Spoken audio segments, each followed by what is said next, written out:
Nada, en una primera parte muy superiores, pero no han llegado las ocasiones. Y ya en la segunda sí que tuvimos más y ahí llegaron los goles. Y nada, muy superiores, buenos 3 puntos y a pensar en los siguientes, a ver qué pasa en la última jornada.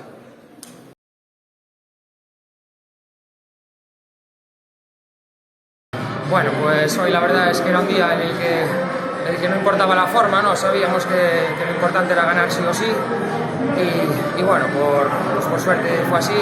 Creo que el equipo estuvo bien de principio a fin, fuimos claros dominadores desde el minuto 1, fuimos a por el partido, se vio reflejado en el campo. Lo único que sí que es cierto que en la primera mitad, a pesar de haber tenido alguna ocasión clara, pues no la materializamos y bueno, en la segunda parte pues fue todo lo contrario, ¿no? Nos encontramos con un gol pronto, luego metimos el segundo y creo que Latios pues solo nos apretó en los minutos finales cuando ya estaban un poco a la desesperada y bueno, creo que ahí pues igual sí que nos quedó alguna ocasión de peligro, pero bueno, por lo demás creo que fuimos justos vencedores y nada, estos 3 puntos la verdad es que nos da moral, ¿no?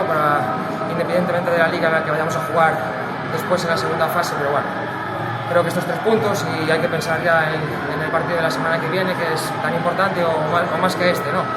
Pero sí que es verdad que con la gente que teníamos aquí apoyándonos, para nosotros era muy importante dar una buena imagen y sobre todo ganar, que era lo más importante hoy.